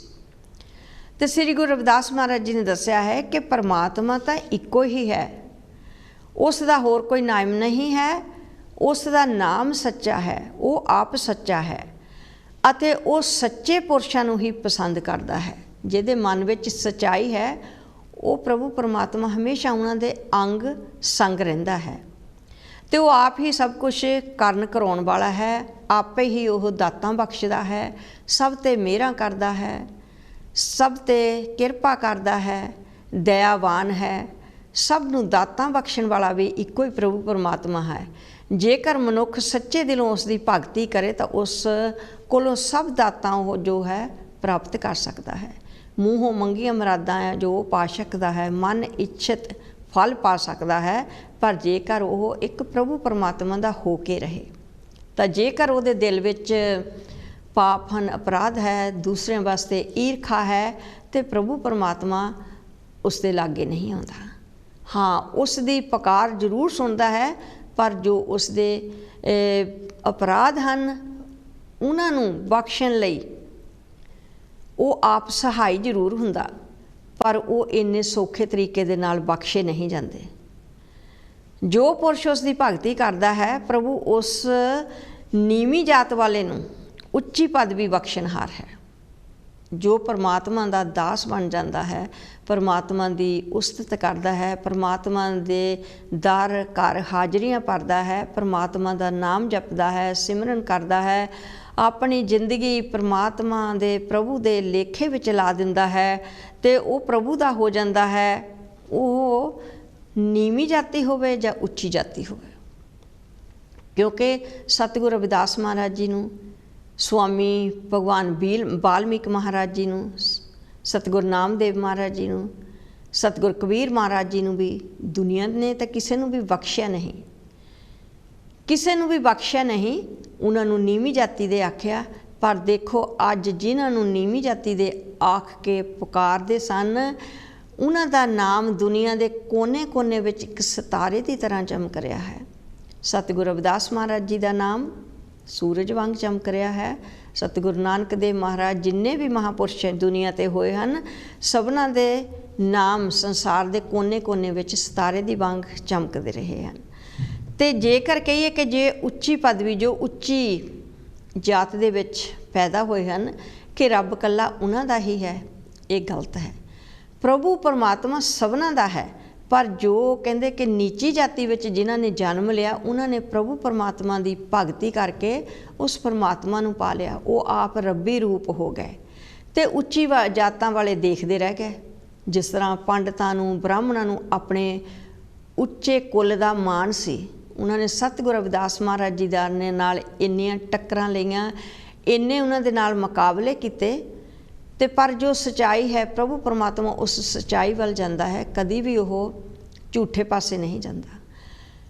हमेशा ही जदों भी बेड़े पार हुंदे हन सच दे पार हुंदे हन। ते इसे तरह ही सतगुरु रविदास महाराज जी का जदों उन्हां नूं पंडितां ने बहुत ही तंग कीता सी ते राजे दे दरबार विच रोज़ शिकायतां हुंदियां सन, उस वेले सच ते झूठ का नितारा करन लई राजे ने भी हुक्म दिता कि असी परखना चाहुंदे, तुसी अपनी सानू कोई करामात दिखाओ भी जो सच्चा है। तो फैसला इत्थों तक होया कि सतगुरु रविदास महाराज जी नूं कहा गया कि तुसी अपनी करामात दिखावो, जे तुसी सच ते चलदे हो। तो उधर पंडित जो कि बहुत जात दे अभिमानी सन, उन्हां नूं भी कहा गया। तो दोनों दे धिरां दे विच सब नूं ये पता है कि जो बेशक वो नीची जाति का है, बेशक वो गरीब है, पर जो परमात्मा नूं सच्चे दिलों याद करता है, परमात्मा हमेशा उन्हां दे अंग संग रहिंदा है, कदी भी उन्हां तो दूर नहीं हुंदा, हत्थां पैरां तो भी नेड़े हुंदा है। तो उस वेले हुक्म होया कि सच्चाई किस पासे नूं जांदी है, कौन सच्चा है तो कौन झूठा है। सतगुरु रविदास महाराज जी नूं भी हुक्म होया, दोनों धिरां नूं बिठाया गया ते गंगा के किनारे जाके जो पंडितां दे घोड़े सन, उन्होंने भी चाल खेडी सी रूं दे घोड़े बना के। तो उन्होंने कहा कि ये तो रूं दे घोड़े हैं, रूं ते तारी जाएगा, जिवें फुल भी कई बारी डुब जाता है, तो रूं दे घोड़े इन्ने रूं इन्ना हल्का हुंदा कि हमेशा ही तर जाएगा। पर जदों कहंदे कूड़ होवे, कपट होवे, झूठ होवे, तूफान होवे, हमेशा डुबदा है। तो वो रूं दे घोड़े ज्यों ही गंगा दे विच तारे, वो सारे दे सारे ही डुब गए। तो अभिमानी पंडित देखते ही रह गए। फिर सतगुरु रविदास महाराज जी नूं हुक्म होया कि तुसी भी अपना जो तुहाडे पास है, तुसी भी अपना तार के दिखावो। सतगुरु रविदास महाराज जी ने अपने मालिक नूं याद किया, मालिक दा नाम ते आया, तो उन्होंने पत्थरी उत्तों इस तरह जो चादर पाई हुई सी वो उठाई, तो अपने मालिक दा नाम लिया, सतगुरां दा नाम लैके ते गंगा दे विच उतार दिता। तो वो जो कि एडी भारी पत्थरी सी, 2.5 मन पक्के दी पत्थरी सी, जो वो तर गई। सो गुरु प्यारी साध संगत जी, आखो गज के सतनाम सतनाम जी, जो कि इन्ने करतब इन्ने कारज सिद्ध कर गए, तो दुनिया तां ही उन्होंने मनती है। उस वेले सतगुरु रविदास महाराज जी का नाम वडियाई, उन्हां दा जस होर दुनिया ते फैलन लग पिया। तो उस वेले सतगुरु रविदास महाराज जी ये भी नहीं चाहते सी कि मैं किसी दे नाल मुकाबला करां जां मैं अपना नाम वड्डा करां। उन्होंने अपने नाम की वडियाई करन दा कराउण दा कोई शौक नहीं सी, उन्हां दे दिल च कदी नहीं सी इदां दा आया कि मेरा नाम जपन। जिस तरह अजकल बहुत ज़्यादा ये गल फैली हुई है कि जिन्हां दे कोल कुछ नहीं हुंदा, कहंदे थोथा चना बाजे कणा। जिस भांडे दे विच कहंदे पानी थोड़ा हुंदा है वो ज़्यादा छलकदा, जिहड़ा भांडा पानी नाल भरिया होवेगा वो घट छलकदा ते वो बाहर भी घट डुलदा है। इसे तरह ही सतगुरु रविदास महाराज जी तो बाणी दे भंडार सन, रब्बी रूप सन, तो उन्होंने कोई नहीं शौक सी कि मेरा कोई नाम बाहर जाके मेरी वडियाई करे, वो अपने मालिक की वडियाई चाहते सन। तो इसे तरह ही जदों उन्हों का जस फैलदा देखिया, सतगुरु रविदास महाराज जी दे 52 राजे ते राणियां उन्हों दे चरनां ते टै पए, तो उन्होंने अपना गुरु समझ लिया, गुरु बना लिया।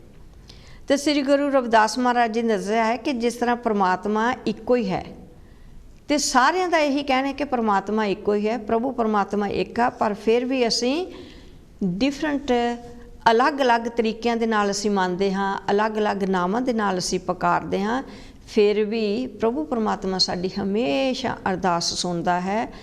अरदास जदों दिलों की जाती है तो बहुत छेती सुनी जाती है, क्योंकि जो दिलों ਅੰਦਰੋਂ ਅਸੀਂ ਹਿਰਦੇ ਦੇ ਅੰਦਰੋਂ ਪੁਕਾਰਦੇ ਹਾਂ, ਆਪਣਾ ਦੁੱਖ ਨਿਵਾਰਦੇ ਹਾਂ, ਪਰ ਦੁਖੀ ਹਿਰਦੇ ਦੇ ਨਾਲ ਅਸੀਂ ਅਰਦਾਸ ਕਰਦੇ ਹਾਂ ਤਾਂ ਸਾਡੀ ਉਹ ਸੁਣੀ ਜਾਂਦੀ ਹੈ। ਸੋ ਇਸ ਕਰਕੇ ਜਿਹੜਾ ਸੱਚੇ ਦਿਲੋਂ ਉਹਨੂੰ ਪ੍ਰੇਮ ਕਰਦਾ ਹੈ ਉਹ ਉਸੇ ਦਾ ਹੀ ਹੋ ਜਾਂਦਾ ਹੈ। ਪ੍ਰਭੂ ਪਰਮਾਤਮਾ ਉਸ ਦਾ ਹੋ ਜਾਂਦਾ ਹੈ ਜੋ ਸੱਚੇ ਦਿਲੋਂ ਅਰਦਾਸ ਕਰਦਾ ਹੈ, ਭਾਵੇਂ ਉਹ ਕਹਿੰਦੇ ਨੀਵੀਂ ਜਾਤੀ ਦਾ ਹੋਵੇ ਅਤੇ ਚਾਹੇ ਉਹ ਉੱਚੀ ਜਾਤੀ ਦਾ ਹੋਵੇ, ਕਿਉਂਕਿ ਉਹ ਨਿਰਵੈਰ ਹੈ। ਪਰਮਾਤਮਾ ਹੈ ਉਹ ਨਿਰਵੈਰ ਹੈ, ਵੈਰ ਤੋਂ ਰਹਿਤ ਹੈ। ਜਿਸ ਦੁਨੀਆ ਵਿੱਚ ਇਨਸਾਨ ਮੋਹ ਪਾ ਕੇ ਬੈਠਾ ਹੈ ਉਹ ਦੁਨੀਆ ਤਾਂ ਨਾਸ਼ਵੰਨ ਹੈ।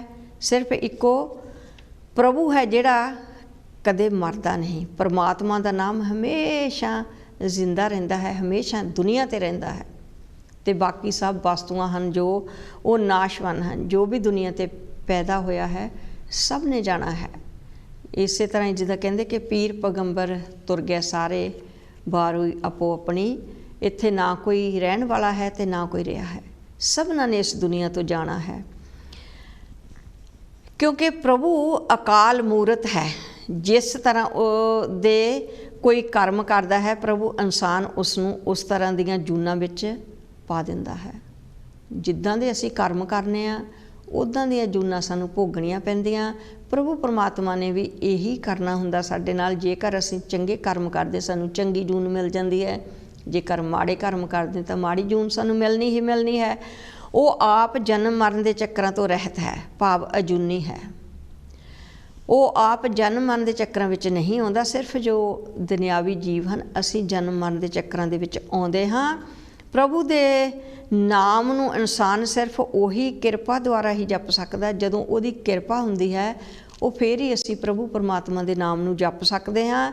ਜਿਸ ਉੱਪਰ ਉਹਦੀ ਕਿਰਪਾ ਹੁੰਦੀ ਹੈ ਉਹੀ ਪ੍ਰਭੂ ਪਰਮਾਤਮਾ ਦਾ ਨਾਮ ਲੈ ਸਕਦਾ ਹੈ। ਜਿੰਨਾ ਚਿਰ ਉਹਦੀ ਸਾਡੇ 'ਤੇ ਮਿਹਰ ਨਹੀਂ ਹੁੰਦੀ, ਦਇਆ ਨਹੀਂ ਹੁੰਦੀ, ਉਨਾ ਚਿਰ ਅਸੀਂ ਲੱਖ ਕੋਸ਼ਿਸ਼ਾਂ ਕਰ ਲਈਏ ਸਾਡਾ ਮਨ ਕਦੀ ਵੀ ਪ੍ਰਭੂ ਦੀ ਬੰਦਗੀ ਦੇ ਵਿੱਚ ਨਹੀਂ ਲੱਗਦਾ। ਜਿਸ ਤਰ੍ਹਾਂ ਉੱਪਰ ਲਿਖੀਆਂ ਹੋਈਆਂ ਸਤਰਾਂ ਦਾ ਭਾਵ ਸ੍ਰੀ ਗੁਰੂ ਰਵਿਦਾਸ ਮਹਾਰਾਜ ਜੀ ਦੀ ਬਾਣੀ ਦੇ ਪਾਠ ਕਰਨ ਨਾਲ ਜੋ ਸਾਨੂੰ ਪ੍ਰਾਪਤ ਹੁੰਦਾ ਹੈ, ਅਤੇ ਉਹ ਇਹ ਭਾਵ ਸੇਵਕ ਸਿਧਾਂਤ ਅਤੇ ਮੂਲ ਮੰਤਰ ਵੀ ਹੈ, ਜਿਸ ਨੂੰ ਸ੍ਰੀ ਗੁਰੂ ਰਵਿਦਾਸ ਜੀ ਨੇ ਸਭ ਗੁਰੂਆਂ ਤੋਂ ਪਹਿਲਾਂ ਆਪਣੀ ਬਾਣੀ ਦੇ ਵਿੱਚ ਪ੍ਰਤੱਖ ਦਰਸਾਇਆ ਹੈ।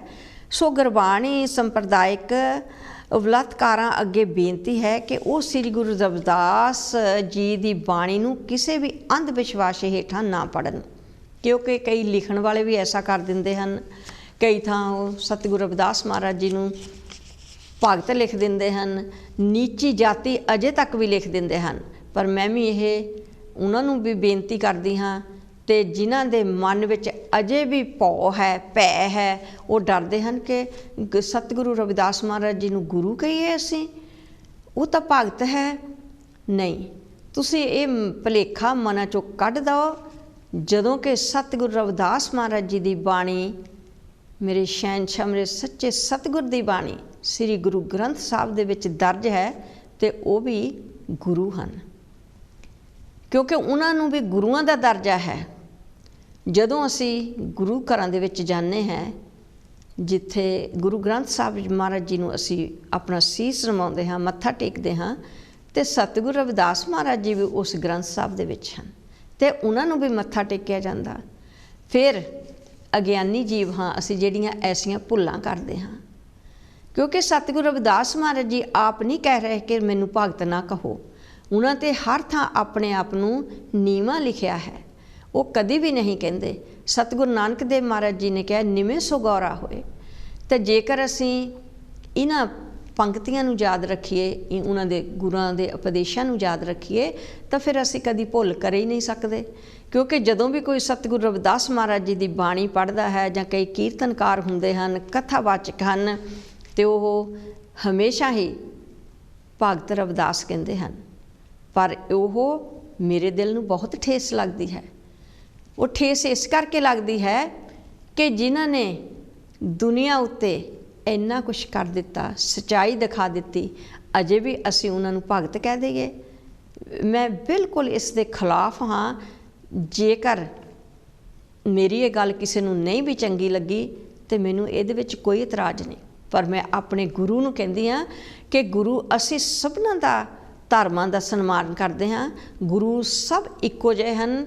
ਤਾਂ ਜੇਕਰ ਅਸੀਂ ਗੁਰੂਆਂ ਦੇ ਵਿੱਚ ਹੀ ਫਰਕ ਸਮਝਦੇ ਹਾਂ, ਫਿਰ ਸਾਡੇ ਵਿੱਚ ਤੇ ਪਸ਼ੂਆਂ ਵਾਲੀ ਬਿਰਤੀ ਹੋ ਗਈ। ਉਹੀ ਜੋ ਕਿ ਮੈਂ ਪਹਿਲਾਂ ਦੱਸ ਚੁੱਕੀ ਹਾਂ ਕਿ ਪਸ਼ੂਆਂ ਵਿੱਚ ਤੇ ਜੀਵਾਂ ਦੇ ਵਿੱਚ ਫਿਰ ਅੰਤਰ ਕੀ ਰਹਿ ਗਿਆ। ਫਿਰ ਇੰਨਾ ਹੀ ਫਰਕ ਹੈ ਕਿ ਸਾਨੂੰ ਵੀ ਉਹ ਸਤਿਗੁਰਾਂ ਨੇ ਤਾਂ ਸਾਨੂੰ ਐਸੀ ਬੁੱਧੀ ਬਖਸ਼ੀ ਹੈ ਕਿ ਜੋ ਕਿ ਅਸੀਂ ਆਪਣੇ ਗੁਰਾਂ ਦਾ ਵੀ ਸਤਿਕਾਰ ਕਰ ਸਕੀਏ। ਤਾਂ ਜੇਕਰ ਅਸੀਂ ਸਤਿਗੁਰਾਂ ਦੇ ਵਿੱਚ ਹੀ ਅਸੀਂ ਅੰਤਰ ਸਮਝਦੇ ਹਾਂ ਤਾਂ ਫਿਰ ਸਾਡਾ ਤੇ ਪਸ਼ੂਆਂ ਦੇ ਵਿੱਚ ਕੋਈ ਫਰਕ ਨਹੀਂ ਹੈ। ਜੀਵ ਨੂੰ ਇਹੀ ਚਾਹੀਦਾ ਹੈ ਕਿ ਅਸੀਂ ਸਭਨਾ ਧਰਮਾਂ ਦਾ ਸਨਮਾਨ ਕਰੀਏ। ਕੋਈ ਹਿੰਦੂ ਆ, ਸਿੱਖ ਹੈ, ਮੁਸਲਮਾਨ, ਈਸਾਈ ਹੈ, ਰਵਿਦਾਸੀਆ, ਕ੍ਰਿਸਚਨ ਹੈ, ਜੋ ਵੀ ਦੁਨੀਆ 'ਤੇ ਧਰਮ ਇਹ ਆਪਣੇ ਸਾਡੇ ਬਣਾਏ ਹਨ ਵੱਖ-ਵੱਖ। ਸਤਿਗੁਰਾਂ ਨੇ ਤਾਂ ਇੱਕ ਜੋ ਸੱਚਾਈ ਦਾ ਧਰਮ ਹੈ ਉਹੀ ਬਣਾਇਆ ਸੀਗਾ ਕਿ ਰੱਬ ਦਾ ਨਾਮ, ਪ੍ਰਭੂ ਪਰਮਾਤਮਾ ਇੱਕ ਹੈ। ਪਰ ਅਸੀਂ ਵੰਡੀਆਂ ਪਾ ਕੇ ਬੈਠ ਗਏ। ਤੋ ਇਹ ਸਾਨੂੰ ਹੀ ਚਾਹੀਦਾ ਕਿ ਅਸੀਂ ਅਗਿਆਨੀ ਮਨ ਜੋ ਸਾਡਾ ਹੈ, ਅਸੀਂ ਗਿਆਨ ਪ੍ਰਾਪਤ ਕਰੀਏ। ਅਗਿਆਨਤਾ ਨੂੰ ਛੱਡ ਕੇ ਅਸੀਂ ਗਿਆਨ ਪ੍ਰਾਪਤ ਕਰੀਏ ਅਤੇ ਸਾਡੇ ਹਿਰਦੇ ਆ ਜਿਹੜੇ ਉਹ ਸ਼ੁੱਧ ਹੋ ਸਕਣ। ਅਸੀਂ ਕਿਸੇ ਦੇ ਨਾਲ ਵੀ ਕੋਈ ਦਗਾ ਨਾ ਕਮਾ ਸਕੀਏ। ਤਾਂ ਜੇਕਰ ਅਸੀਂ ਬੰਦੇ ਦੇ ਨਾਲ ਬੰਦਾ ਇੱਕ ਦੂਜੇ ਤੋਂ ਚੋਰੀ ਕਰ ਸਕਦਾ ਹੈ, ਉਸ ਦੇ ਨਾਲ ਦਗਾ ਕਮਾ ਸਕਦਾ ਹੈ, ਪਰ ਜੋ ਸਤਿਗੁਰੂ ਹਨ ਉਹ ਤਾਂ ਹਮੇਸ਼ਾ ਸਾਨੂੰ ਜਾਣਦੇ ਆ, ਹਮੇਸ਼ਾ ਸਾਡੇ ਵੱਲ ਨਿਗਾਹ ਰੱਖਦੇ ਆ ਕਿ ਅਸੀਂ ਕਿਹੜਾ ਭਲਾ ਕੰਮ ਕਰਦੇ ਹਾਂ, ਕਿਹੜਾ ਅਸੀਂ ਬੁਰਾ ਕੰਮ ਕਰਦੇ ਹਾਂ। ਸੋ ਸਾਨੂੰ ਇਸ ਤੋਂ ਸਿਕਸ਼ਾ ਲੈ ਲੈਣੀ ਚਾਹੀਦੀ ਆ ਕਿ ਅਸੀਂ ਸਤਿਗੁਰਾਂ ਦੇ ਜੋ ਭਾਣੇ ਹਨ, ਰਜਾ ਹੈ, ਉਹਦੇ ਵਿੱਚ ਰਹੀਏ। ਅਤੇ ਇਸੇ ਕਰਕੇ ਹੀ ਸਤਿਗੁਰੂ ਰਵਿਦਾਸ ਮਹਾਰਾਜ ਜੀ ਜਾਤ ਪਾਤ ਦੇ ਵਿਰੁੱਧ ਸਨ। ਉਹਨਾਂ ਨੇ ਜਾਤ ਪਾਤ ਦਾ ਖੰਡਨ ਵੀ ਕੀਤਾ। ਧੰਨ ਧੰਨ ਗੁਰੂ ਨਾਨਕ ਦੇਵ ਮਹਾਰਾਜ ਜੀ ਨੇ ਵੀ ਕਿਹਾ, ਉਹਨਾਂ ਨੇ ਵੀ ਕਿਹਾ ਵੰਡ ਕੇ ਛਕੋ, ਨਾਮ ਜਪੋ। ਧੰਨ ਧੰਨ ਸ੍ਰੀ ਗੋਬਿੰਦ ਸਿੰਘ ਮਹਾਰਾਜ ਜੀ ਨੇ ਵੀ ਇਹੀ ਦੱਸਿਆ ਹੈ। ਅਤੇ ਇਹ ਸਾਨੂੰ ਆਪਣੀ ਬਾਣੀ ਦੇ ਵਿੱਚ ਥਾਂ ਥਾਂ ਸਤਿਗੁਰੂ ਰਵਿਦਾਸ ਮਹਾਰਾਜ ਜੀ ਨੇ ਚਮਾਰ ਦੱਸਿਆ ਹੈ। ਇਸ ਦੁਨੀਆ ਵਿੱਚ ਅਜਿਹੇ ਪੁਰਸ਼ ਹਨ ਕਿ ਜਿਹੜੇ ਆਪਣੇ ਆਪ ਨੂੰ ਉੱਚੀ ਜਾਤ ਵਾਲਾ, ਲਿਖਣ ਵਾਲਾ ਦੱਸਣ ਵਿੱਚ ਫਰਕ ਸਮਝਦੇ ਹਨ, ਫਖਰ ਸਮਝਦੇ ਹਨ। ਅਤੇ ਸਾਨੂੰ ਜੋ ਵੀ ਅਸੀਂ ਅੱਜ ਸਤਿਗੁਰਾਂ ਦੀ ਬਾਣੀ ਸਰਵਣ ਕੀਤੀ ਹੈ, ਗੁਰੂ ਪਿਆਰੀ ਸਾਧ ਸੰਗਤ ਜੀ, ਸਾਨੂੰ ਉਹਨਾਂ 'ਤੇ ਅਮਲ ਕਰਨਾ ਚਾਹੀਦਾ। ਅਤੇ ਮੈਂ ਹੁਣ ਸਮਾਪਤੀ ਵੱਲ ਵੱਧ ਰਹੀ ਹਾਂ। ਜੇਕਰ ਮੇਰੇ ਕੋਲੋਂ ਕਿਸੇ ਦੇ ਖਿਲਾਫ, ਧਰਮ ਦੇ ਖਿਲਾਫ ਜਾਂ ਕਿਸੇ ਵੀ ਜੀਵ ਦੇ ਖਿਲਾਫ ਕੋਈ ਐਸਾ ਲਫ਼ਜ਼ ਮੇਰੇ ਮੁੱਖੋਂ ਨਿਕਲ ਗਿਆ ਹੋਵੇ ਤਾਂ ਮੈਂ ਖਿਮਾ ਦੀ ਜਾਚਕ ਹਾਂ। ਆਪ ਬਖਸ਼ਣਹਾਰ ਹੋ, ਸੰਗਤਾਂ ਬਖਸ਼ਣਹਾਰ ਹਨ, ਸਤਿਗੁਰ ਬਖਸ਼ਣਹਾਰ ਹੈ। ਅਤੇ ਇਸੇ ਤਰ੍ਹਾਂ ਹੀ ਪ੍ਰੋਗਰਾਮ ਚੱਲਦਾ ਰਹੇਗਾ। ਜੈ ਗੁਰਦੇਵ ਜੀ, ਧੰਨ ਗੁਰਦੇਵ ਜੀ।